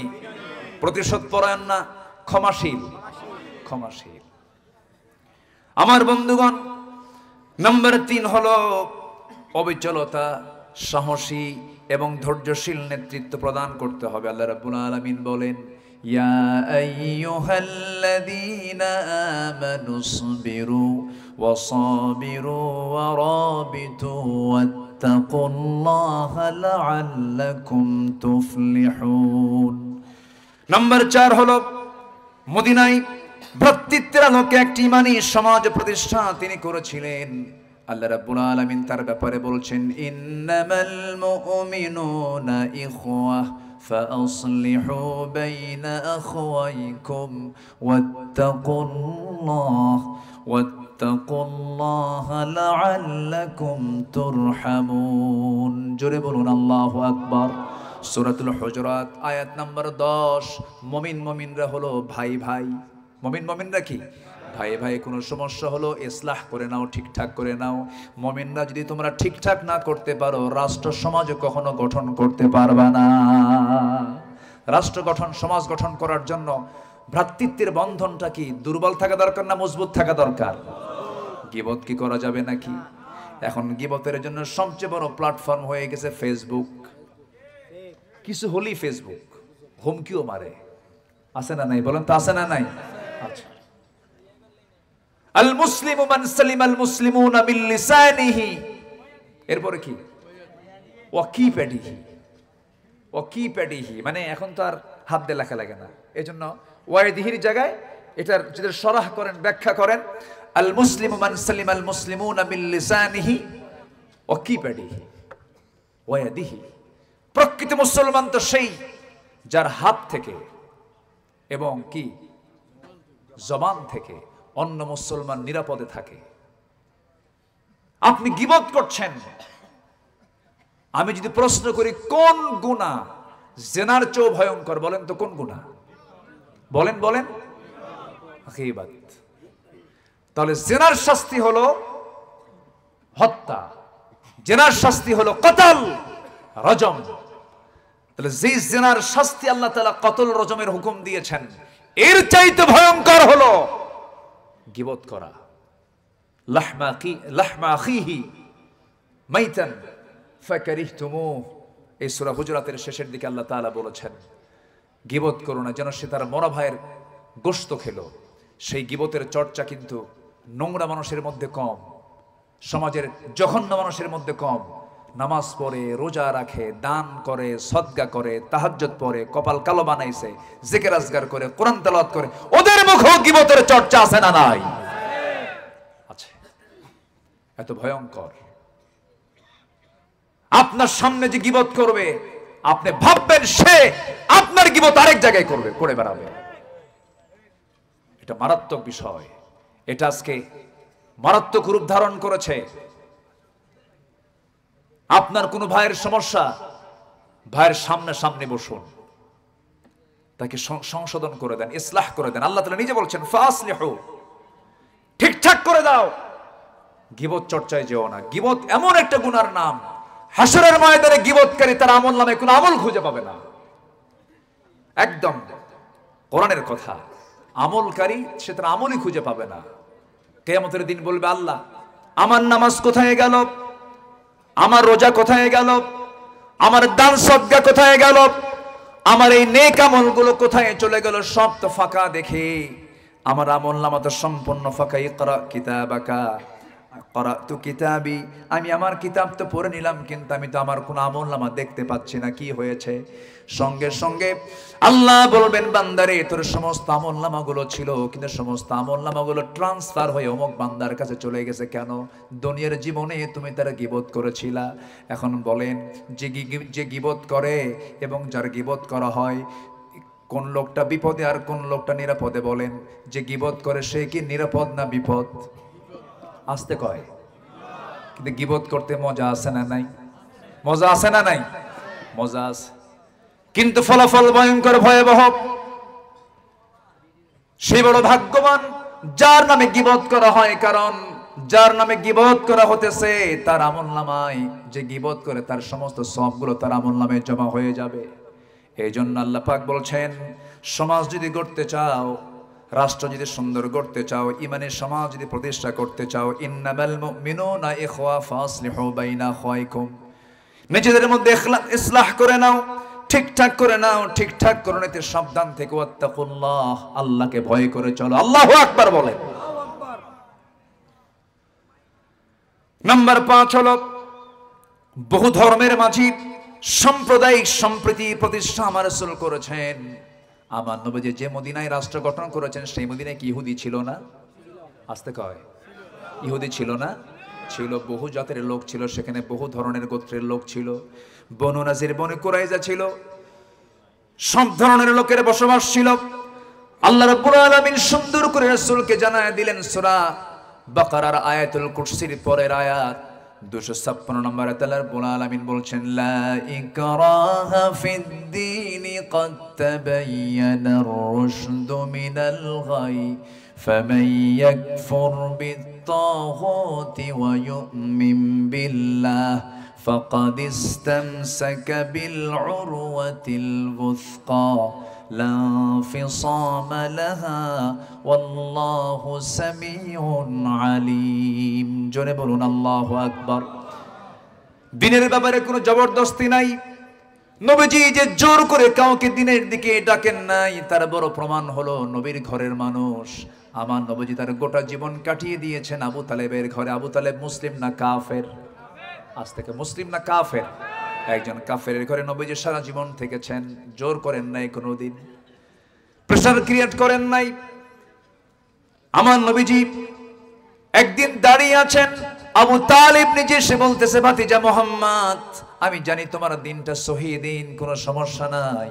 আমি আমার কলিজার টুকরা আলী এবং কলিজার টুকরা জাফরকে তোমার হাতে তুলে দিলাম, নিজের দুটো ছেলেকে তুলে দিল আবু তালেব। আমার রাসূল বলেন, চাচা শুধু তুলে দিলেই কি হবে নাকি, আপনারও তো কালিমা পড়া দরকার। আবু তালেব বলছে, মুহাম্মদ তোমার জন্য জীবন দিব, কিন্তু বাবার ধর্ম ছাড়ব না। কি কথা কি বুঝতেছেন? এরকম লোক কিন্তু আজকের সমাজেও আছে। আমার বাপ করে গেছে, আমার বাপ করে গেছে দুনিয়ার দল, আমি কি দুনিয়ার দল ছাড়তে পারি নাকি? এরকম আছে না? আসতে বলবেন না, আছে না নাই? আমার বাপ ছিল চোর, আমি কি চুরি না করে থাকতে পারি নাকি? মানে আমার বাপও চোর, আমিও চোর, আছে না নাই? হাসবুনা, যথেষ্ট। মানে অনেকে একটা আয়াত আসছে, আমার বাপ দাদা যা করে গেছে আমি তাই করে যাব, এর বাইরে আমি যাব না। এটাও ইসলাম গ্রহণে, দিন গ্রহণে একটা বড় বাধার কারণ। আবু তালেব প্রায় এই কথাটা বলতেন, রাসূল আর কিচ্ছু বলতেন না। জীবনের শেষ প্রদীপ যেদিন নিভে যাবে সেদিন বললেন, চাচা একটা বার আপনি কালিমার ঘোষণা দেন। আপনি জেল খাটলেন আমার জন্য, কত গালি শুনলেন আমার জন্য, আপনার কলিজার টুকরা দুটো সন্তান আমার হাতে তুলে দিয়েছেন, শুধু আপনি একটা বার বলেন লা ইলাহা ইল্লাল্লাহ। জানেন, আমি বহু ইতিহাস পড়েছি, কিন্তু এই ইতিহাসটার দিকে যখন আমি যাই আমার চোখে পানি চলে আসে। কি করেন নাই আবু তালেব, কি করেন নাই? আমার নবীর জন্য আবু তালেব জীবন বাজি রেখে আমার নবীর পক্ষে তিনি কথা বলেছেন, আবু জেহেলের বিরুদ্ধে লড়াই করেছেন। কিন্তু জীবনের শেষ সন্ধ্যায় যখন রাসূল বললেন, চাচা সবই তো করলেন, একসঙ্গে একটু জান্নাতে থাকতে চাই, চাচা কালিমাটা পড়েন। আবু তালেব বলে, মুহাম্মদ আমি পারলাম না। কেন? আমার কপালে হেদায়েত নাই, আমি আমার বাপ দাদা ছাড়তে পারবো না। আমার নবীজি কেঁদে কেঁদে দাড়িটা ভিজে গেছে তার। বর্ণনা এসেছে মাথা থেকে পা পর্যন্ত রাসূল তার হাতের বরকতি ছোঁয়া লাগায় দিয়ে বলেছেন, চাচা একটা বারের জন্য আপনি কালেমা পড়েন। সঙ্গে সঙ্গে আবু তালেব বলে ফেলল, মুহাম্মাদের আমার কপালে মনে হয় নাই গেছে। হে রাসূল, আপনি চাইলেই হেদায়েত দিতে পারবেন না, কারণ হেদায়েতের চাবি সম্পূর্ণ কার হাতে? আবু তালেব দুনিয়া থেকে বিদায় হয়ে গেল। আমার নবীজি জোরপূর্বক যদি করতেন অনেক কিছুই তো হতে পারত, রাসূল তো জোরপূর্বক কোনো কিছু করেন নাই। আমার নবীজি মদিনায় যে রাষ্ট্র গঠন করেছিলেন সে রাষ্ট্রে অন্য ধর্মের মানুষও ছিল, অধিকার নিয়ে তারা ছিল, কোনো বাধা দেন নাই। রাসূল তা শিখিয়ে দিয়েছেন। নাম্বার 5 চলে গেল, বহু ধর্মের মাঝে সাম্প্রদায়িক সম্প্রীতি আমার রাসূল প্রতিষ্ঠা করেছেন। নাম্বার 6 হলো সীমালঙ্ঘন, অশ্লীলতা দূর করে নেয় এবং ইনসাফ প্রতিষ্ঠা তিনি করেছেন। আল্লাহ রাব্বুল আলামিন বলেন, খুব কমন আয়াত, জুমার দিনের খুতবার আয়াত, সবাই বলেন, ইন্নাল্লাহা ইয়া'মুরু বিল আদলি ওয়াল ইহসান ওয়া ইতা'i যিল কুরবা ওয়া ইয়ানহা আনিল ফাহশাই ওয়াল মুনকারি ওয়াল বাগি ইয়া'ইযুকুম লাআল্লাকুম তাযাক্কারুন। জোরে বলুন আল্লাহু আকবার। নাম্বার 7 হলো নারী এবং পুরুষ সময়ের পর্দা প্রতিষ্ঠার মাধ্যমে ইসলামী সমাজ বিনির্মাণ করা। আমার নবী যেমন একটি সমাজ গড়লেন যে সমাজে নারী পুরুষের পর্দা নিশ্চিত ছিল, নারী পুরুষ সবাই পর্দা অবলম্বন করেছে। পর্দার হুকুম এসেছে আগে নারীর কাছে না পুরুষের কাছে? ভালো করে কর। আল্লাহ পর্দার হুকুম দিয়েছেন পুরুষকে আগে না নারীকে আগে? হ্যাঁ, কিচ্ছু কয় না হুজুর, কব না, বলেন বলেন না। নারী কেন আগে পর্দা করতে বলেছেন আল্লাহ তাআলা? কাকে? পুরুষকে। আয়াত শোনেন তাহলে বুঝবেন। আল্লাহ রাব্বুল আলামিন বলেন, কুল লিল মুমিনিনা ইয়াগুদ্দু মিন আবসারিহিম ওয়া ইয়াহফাযু ফুরুজাহুম যালিকা আযকা লাহুম ইন্নাল্লাহা খাবীরুম বিমা ইয়াসনাউন। জোরে বলুন আল্লাহু আকবার।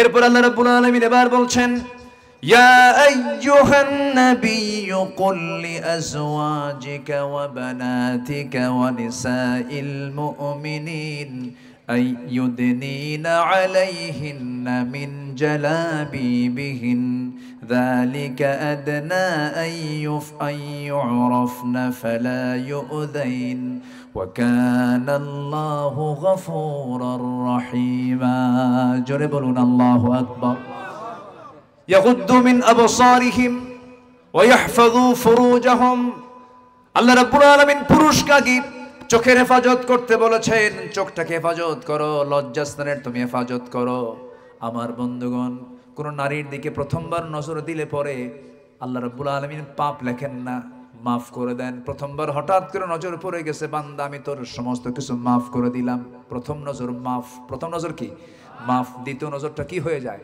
পাপ হয়ে যায় অনেক দিন আগে বছর 15-16 আগে অনেক দিন আগে একটা মাহফিলে যখন এই কথা বললাম এক যুবক পাশে থেকে দাঁড়ায় বলে হুজুর এক নজরে যেহেতু প্রথমবার তাকানো যায় যে আছে প্রথম নজরে 100 যদি 50 মিনিট চায় থাকি জোরে কর নাউজুবিল্লাহ জোরে বলি নাউজুবিল্লাহ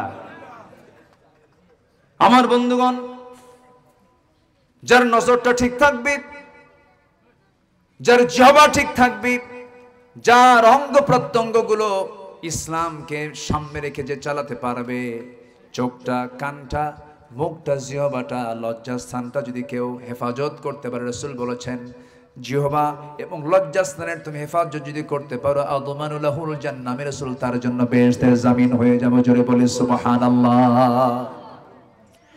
আমার বন্ধুগণ নাম্বার 8 হলো অভ্যন্তরীণ বহিরাগত শত্রুদের সঙ্গে শান্তির নীতি অবলম্বন করেছেন আমার রাসূল নাম্বার 9 হলো ইসলামী শিক্ষা প্রতিষ্ঠায় রাষ্ট্রীয় সুদূর প্রসারী উদ্যোগ তিনি নিয়েছেন আমার নবীজি মসজিদে নববীকে শিক্ষার একটা সেন্টার বানিয়েছিলেন আমার নবীজির ঘরের সঙ্গে আহলে সুফার সদস্যরা ছিলেন যাদের কাজ ছিল কোরআনটাকে স্টাডি করা কোরআনটাকে সুন্দর করে গবেষণা করা আমার নবীজির একটা ইউনিভার্সিটি ছিল সেই ইউনিভার্সিটির নাম হচ্ছে আল হেরা ইউনিভার্সিটি সেখানে ক্লাস চলেছে এমন ইউনিভার্সিটি গড়ে তুলেছেন যে ইউনিভার্সিটির ছাত্র তৈরি যে রাসূল করেছেন কিয়ামত পর্যন্ত কোন ইউনিভার্সিটি এমন ছাত্র তৈরি করতে পারবে না ছাত্র হচ্ছেন আবু বকর আছে পৃথিবীতে আসবে আর ওমর আসবে নাকি ওসমান আসবে নাকি আলী আসবে না এরকম কোন ছাত্র আর পৃথিবীতে আসবে না শিক্ষায় আমার রাসূল কত সতর্ক ছিলেন আমার বন্ধুগণ দেশের বিপ্লব ঘটাতে হলে দেশের পরিবর্তন ঘটাতে হলে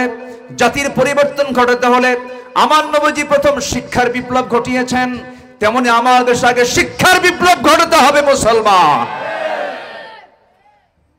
জাহাঙ্গীরনগর ইউনিভার্সিটির ছাত্র কুখ্যাত আরেক মানিক মনে আছে কিনা আপনাদের ধর্ষণের সেঞ্চুরি করে মিষ্টি বিতরণ করেছিল ক্যাম্পাসে বিচার কিন্তু হয়নি এই সমস্ত কুলাঙ্গারদের এখন তালিকা করার সময় হয়েছে এদেরকে প্রকাশ্যে ধরে ঝুলে রেখে এদের রক্ত মাংস হাড় হাড্ডি কুত্তা বিলাই দিয়ে খাওয়ানো দরকার ঠিক কিনা রাজি আছেন কারা কারা হাত উঁচু করে দেখা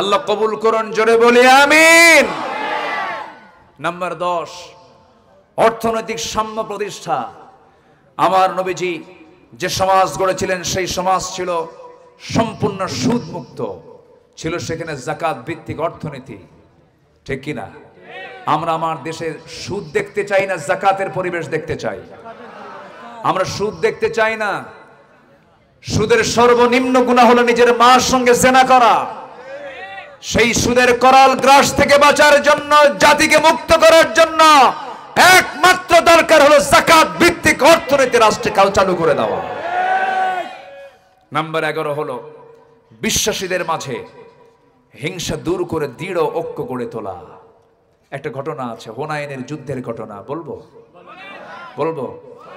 হুনাইন যুদ্ধের পরে কিছু গনিমতের মাল চলে আসে এই গনিমতের মালগুলো আমার রাসূল আরবদের মাঝে এবং কুরাইশদের মাঝে তিনি বন্টন করে দিলেন মদিনার আনসাররা মনক্ষুণ্ণ হয়ে আছে হুজুর তার নিজের কুরাইশ নিজের বংশ বনিয়া তাদের মাঝেই বন্টন করলেন আমাদেরকে কিচ্ছু দিলেন না চরম ভাবে ভিতরে একটা মানে আন্দোলন শুরু হয়ে গেছে মদিনার আনসারদের মধ্যে। আমার নবীজির কানে এটা চলে গেল। আমার নবীজি সেই সময় একটা লম্বা ভাষণ দিয়েছিলেন। তিনি বলেছিলেন, আওয়াজাতুম ইয়া মা'আশারাল আনসারি ফি আনফুসিকুম ফি লাআতি মিনাদ দুনিয়া তাল্লাফতু বিহা কওমান লিয়ুসলিমু ওয়া আকালতুকুম ইলা ইসলামিকুম। আমার নবীজি সেই দিন আরো বলেছিলেন, আলা তারদাউনা ইয়া মা'আশারাল আনসার আন ইয়াযহাবান নাস বিশ-শাতি ওয়াল বাঈর ওয়া তারজিউ বিরাসূলিল্লাহি সাল্লাল্লাহু আলাইহি ওয়াসাল্লাম ইলা রিহালিকুম। হে আনসারের সম্প্রদায়েরা, তোমরা কি সন্তুষ্ট নও যে অন্যরা ভেড়া উট নিয়ে ফিরে যাবে আর তোমরা আল্লাহর রাসূলকে নিয়ে তোমাদের ঘরে ফিরে যাবে? কুরাইশরা ভেড়া ছাগল নিয়ে চলে যাচ্ছে গনিমতের মাল নিয়ে, আমি রাসূল তোমাদের সঙ্গে যাব, তোমরা কি চাও? সাহাবায়ে কেরাম খুশি হয়ে বলেন, আমরা কিচ্ছু চাই না, আমরা রাসূল আপনাকে চাই। আল্লাহু আকবার বলেন। আমার নবীজি হিংসা দূর করে দিলেন সুন্দর একটা কথার মধ্য দিয়ে।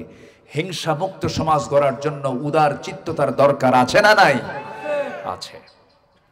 আমার বন্ধুগণ, নাম্বার 11 হলো, নাম্বার 12 হচ্ছে সর্বশেষ যেটা বলতে চাইছি, সেটা হলো অত্যাচার এবং নিপীড়ন দেখলেই প্রতিরোধের উদ্যোগ গ্রহণ করতেন মুহাম্মদ সাল্লাল্লাহু আলাইহি ওয়াসাল্লাম। অত্যাচার নিপীড়ন আমার রাসূল সব উৎখাত করেছেন, সবকিছুকে তিনি লড়াই করে মোকাবেলা করে সবগুলোকে তিনি প্রতিহত করে বিজয়ী হয়েছেন।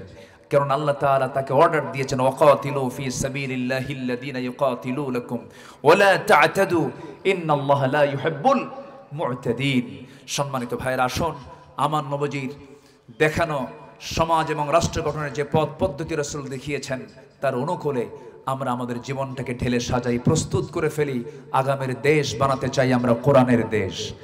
আগামীর দেশ আমরা দেখতে চাই আমার নবীজির মদিনার সনদের দেশের মতো। জোরে বলি ইনশাআল্লাহ। নির্বাচনের আগ দিয়ে আমাদের নেত্রী বলেছিলেন, সাবেক নেত্রী বলেছিলেন যে আগামী নির্বাচনে আমরা যদি ক্ষমতায় আসি মদিনার সনদে দেশ চালাবো। মদিনার সনদে দেশ চালায় নাই, ভুয়া কথা, মদিনার সনদে দেশ চালিয়েছে তারা। কিন্তু আমরা সত্যিকার অর্থে বলতে চাই, আমরা মদিনার সনদি দেশকে আমরা দেখতে চাই। জোরে বলি ইনশাআল্লাহ, আরো জোরে বলি ইনশাআল্লাহ। এখন দাওয়াতি কাজে যুবকদের ভূমিকা, এত লম্বা সাবজেক্ট আমাকে দিয়েছেন, এই দিয়ে তো 5 দিনও কুলান পাস যাবে না। মাইন ভাই জি, কি কথা বলবো? কথা বলবো এখনো? আলোচনা চলো, হুজুর মরুক। জি আলহামদুলিল্লাহ। এত সুন্দর এই এলাকার একটা সৌন্দর্য হলো মাহফিলে লোকজন বসে থাকে, বলি আলহামদুলিল্লাহ। খুব সুন্দর, ভালো লাগতেছে আমার, আমিও তৃপ্তি পাচ্ছি। আল্লাহ তুমি এই জনপদকে ইসলামের জন্য কবুল করে নাও। জোরে বলি আমিন, আরো জোরে আমিন। বর্তমান প্রেক্ষাপটে যুব সমাজের দাওয়াতি কাজের ভূমিকা কি? 1 নম্বর হলো ইসলামের সঠিক শিক্ষার প্রচার করতে হবে। ইসলামের সঠিক শিক্ষার প্রচার আমরা করব, জোরে বলি ইনশাআল্লাহ। নাম্বার 2 হচ্ছে সুন্দর আখলাকের মাধ্যমে উদাহরণ স্থাপন করব। আমার মডেল যেন মানুষ দেখে আকৃষ্ট হয়ে মনে করে এটাই হচ্ছে বিশ্বনবীর উম্মত, বলি আলহামদুলিল্লাহ। মাথার চুল থেকে শুরু করে পার গোড়ালি পর্যন্ত সব থাকতে হবে কার সুন্নাহ? নবীর সুন্নাহ। কার সুন্নাহ বলেন? এখনকার যুবকদের মাথার চুল দেখছেন? মাথার চুলগুলো, সেই মাথার চুল 2 দিকে নাই, পিছন দিকেও নাই, একদম চামড়া বের করা। মাথার উপরে এরকম গোল কইরা মাথার চুল রেখে দিয়েছে, একদম সেন্ট মার্টিন দ্বীপ। আমি কি ভুল বলতেছি? এ হলো মাথার চুল। শার্ট পরে হলো এত ছোট, প্যান্ট পরে এত নিচে, প্যান্টের মানে যেটা কি হবে, কি বেল্ট পড়বে হচ্ছে নাভির উপরে, সেই প্যান্ট এত নিচে, সীমান্ত বর্ডার। আমি কি ভুল বলতেছি? সীমান্ত বর্ডার, যখন তখন দুর্ঘটনা ঘটতে পারে। আমি একদিন মসজিদে ঢুকি 2 রাকাত নামাজ পড়তে হয়। আমি নামাজে দাঁড়াতে নিয়ে দেখি এক যুবক সামনে নামাজ পড়তেছে, এরকম একটা ছেঁড়া প্যান্ট পইরা। প্যান্ট তো এখন ছেঁড়া, নতুন প্যান্ট কেমন হয়? ছেঁড়া না? কোথায় ছেঁড়া থাকে? হাঁটু, একদম হাঁটুর উপরেই ছেঁড়া প্যান্ট। নতুন প্যান্ট কিনে আনছে 4,000 8,000 টাকা দিয়ে, ছেঁড়া প্যান্ট। নামাজে দাঁড়াইছে, ভাবলাম দেখি নামাজটা পড়ুকো আগে। রুকুতে যখন গেছে, শার্ট গেছে উপরের দিকে, প্যান্ট গেছে নিচের দিকে, মাঝখানে ফাঁকা। ভাবলাম এই তো রুকুর হাল, দেখি সেজদার হালে কি হয়। যখন সেজদায় গেছে তখন দেখে প্যান্ট খুইলে আন্ডার প্যান্ট বের হয়েছে। বলেন তো আমি কি মিথ্যা কথা বলতেছি? আছে না নাই? তুমি কি পোশাক পরলে তোমার সতরটাই ঢাকলো না? শিশুর মতো মাঝে মাঝে প্যান্ট আবার উপরে তোলে, আবার যায় নিচে, আবার তোলে, আবার যায় নিচে। আমি কি ভুল বলতেছি? এটা কি বিশ্বনবীর সুন্নাহ? রাসূল কি এগুলো শিখিয়েছেন? আমার নবীর মাথার চুল ছিল বড় বড়, বড় বড় রাখো, সব দিকে সমান রাখো, বড় করে রাখো, স্বাভাবিক রাখো। যখন বলা হয় যুবক তুমি মডেলটা পাইছো কোথায়, বুঝবেন না হুজুর, মেসি। তুমি কি নেইমার, তুমি কি কুত্তা। যেরকম নাউজুবিল্লাহ, এগুলো করা যাবে না। আখলাকের পরিবর্তন দরকার আছে না নাই? আছে। আমার পোশাকের সাথে বিজাতীয়দের পোশাকের কোনো সাদৃশ্য রাখা যাবে না। নাম্বার 3, যুব সমাজের যে ভূমিকা হওয়া উচিত দাওয়াতি কাজের ক্ষেত্রে, আলেম ওলামাদের সাথে একটু পরামর্শ করা, সহায়ক হিসেবে কাজ করা। ওয়াশাফিরহুম ফিল আমর ফাইযা আযামতা ফাতাওয়াক্কাল আলাল্লাহ ইন্নাল্লাহ ইউহিব্বুল মুতাওয়াক্কিলিন। এরপর যুব সমাজের অনলাইন এবং অফলাইন উভয় মাধ্যমে কোরআন শিক্ষা নিয়ে কাজ করতে হবে। খায়রুকুম মান তাআল্লামাল কুরআনা ওয়া আল্লামাহ। এই কাজটা তোমাদের চালিয়ে যেতে হবে যুব সমাজ। বিয়ার আগে কোনো ইটিস ফিটিস করা যাবে না। কি কথা কি বোঝো? বোঝা যায়? বোঝা যায়? কি মেয়েদের দেখলে কেমন লাগে? কিচ্ছু কয় না, যৌবন নাই। ভালো করে কও, কেমন লাগে?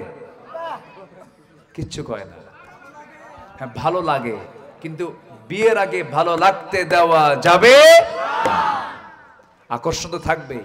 যার আকর্ষণ নাই ও তো পুরুষই না। আকর্ষণ থাকতে হবে। অনেক পুরুষ আছে মুখ ফুটে বাপকে বলি ফেলে আব্বা নামাজ পড়ি, 5 ওয়াক্ত নামাজ পড়ি। মহিলারা বেহায়ের মতো চলাফেরা করে, আমি তো থাকতে পারতেছি না, আব্বা আমার বিয়ে করায় দাও। আমি তাকে ধন্যবাদ দেই, ও বুক ফুটে মুখ উঁচু করে বাপকে বলতে পেরেছে। যে যুবক বিয়ে করতে চায় ও ভালো, আর যার বয়স হয়ে গেছে বিয়ে করতে চায় না ও বাইপাস মারে।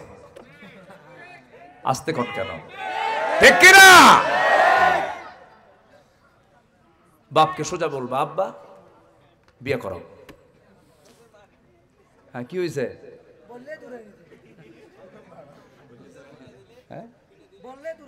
ও বললি দৌড়ানি দেয়। ও আচ্ছা, এই তো আরেক সমস্যা। বাপ যদি দৌড়ানি দেয় তাহলে বাবার তো বোঝা উচিত যে বাপ সন্তানের এই বিষয়গুলো বোঝে না, সে অযোগ্য বাপ। ঠিক কিনা? চরিত্রহীন হওয়া যাবে না। বিয়ে শাদী করায় দিবেন, জীবিকার দায়িত্ব কার? রিজিকের দায়িত্ব কার? আল্লাহ তাআলা। নাম্বার 5, কুসংস্কার বিভ্রান্তি দূর করতে হবে সমাজ থেকে। কুসংস্কারগুলো রাখা যাবে না। যুব সমাজ এগিয়ে আসতে হবে। আলিমদের সান্নিধ্যে বিভিন্ন প্রশ্নোত্তর সেশন, আলোচনা আয়োজনে সকল শ্রেণীর মানুষের অংশগ্রহণের মাধ্যমে দাওয়াতি কাজের পরিধি বৃদ্ধি করা যেতে পারে। ফাসআলু আহলা যিকরি ইন কুনতুম লা তা'লামুন। আমরা এই বিষয়গুলো খেয়াল রাখবো। নামাজের গুরুত্ব বৃদ্ধিতে প্রতিটি গ্রামে গ্রামে দাওয়াতি কাজ করতে হবে। আমরা রূপকানিয়ার এই গ্রাম, রূপকানিয়া না রূপকানিয়া, আচ্ছা রূপকানিয়ার এই গ্রামকে আমরা বেনামাজি মুক্ত দেখতে চাই। আসতে কয়, আরো জোরে, আরো জোরে।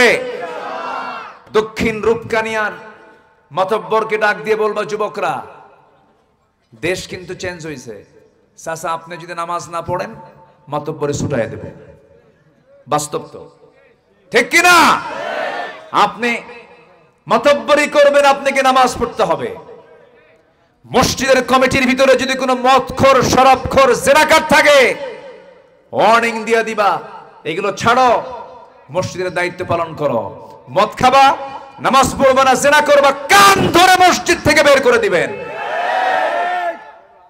যুব সমাজের দায়িত্ব আছে না নাই? আছে। আল্লাহ কবুল করুন, আল্লাহ কবুল করুন।